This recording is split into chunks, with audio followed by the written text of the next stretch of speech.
Hey YouTube, I didn't plan to make a video, and I don't know, like, I felt, I don't know what I felt, but I need to make a video. And I was just, watching TV and I wanted to watch a film, and I came across the film Soul Surfer.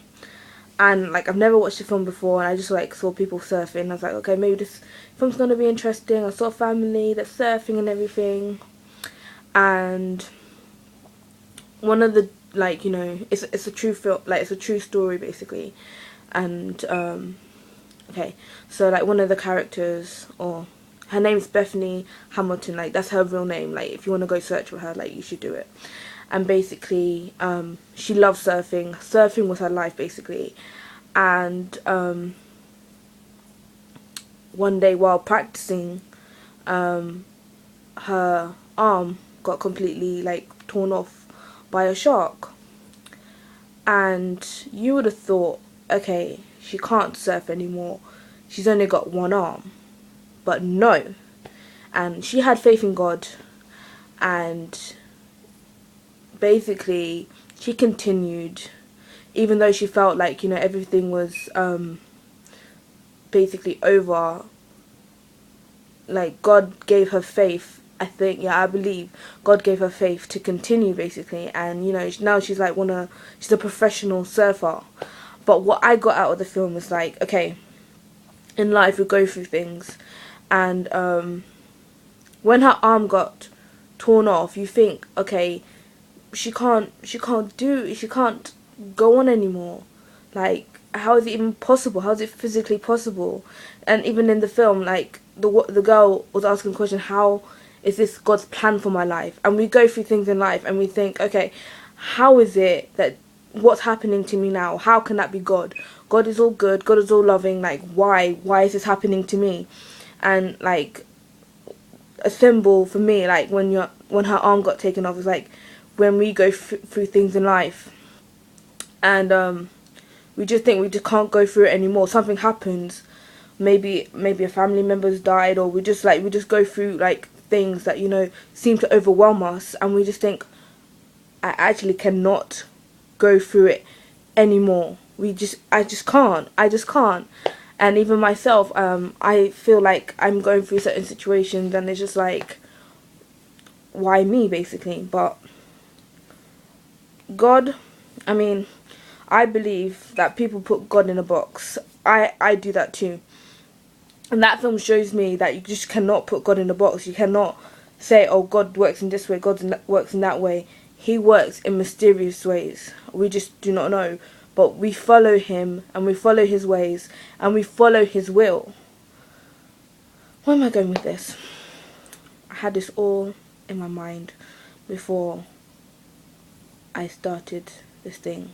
Okay, let me regroup my thoughts. Okay, so her arm gets torn off, and she travels to this country, and like she is like they go help, because I think a tsunami happened or something like that.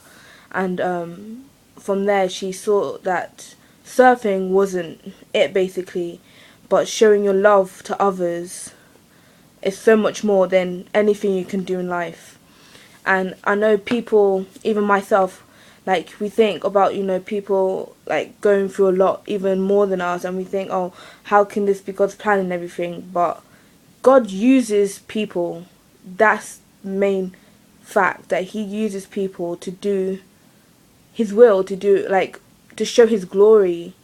And you know what, I actually do not know where I'm going with this video. I actually do not know. I just feel encouraged by that film, that okay, right now she has one arm, but she is doing so much. She is actually doing so much, and she's a sign, a figure of hope basically. People can look to her and say, oh, it's not it for me. Although I'm going through such and such a thing, God can use this for his glory. And that's it basically. So although bad things do happen, and the question came up, why do why do bad things happen to us, even though like we may not deserve it, or we do not, whatever happens in life, God will use it for his glory. We just need to stick with him. And I also like come to a conclusion also, like, okay, so we've got our dreams and our hopes, but sometimes God does not want us to do those certain things, and that's why we have to follow his will. And even if you've got a certain hope, you've got a certain dream and everything, but that's not in God's will, God will find a way to take you away from that. But it's not like he's controlling you or anything. He still gives you free will whether you want to do it or not. But God has so much for us in store, basically. And end times and everything, I'm not going to comment on that because I'm not a teacher. No, because even today, like, I'm struggling with my faith. I'm struggling a lot, and I did not expect to watch that film. I was not expecting to watch anything about God. I was just like, you just want to watch a film, and I believe God's got me to watch that film for a certain reason. And yeah, and I wanted to make a video on it. And I have no idea what I've just said, but I hope it has encouraged you. Like, you have to go and watch the film yourself. And you have to allow God to show you what he wants to show you through it. Because I know, like, sometimes I don't understand, like, I don't know that the people in the film are Christians, but, I assume, because, I don't know, like, how can people be making films like that and not believe in God and Jesus and the Holy Spirit? I don't understand. It doesn't physically, I don't know. But I guess only God can open your eyes to truly see who he is. So, yeah, that's basically it. Thanks for watching, and God bless.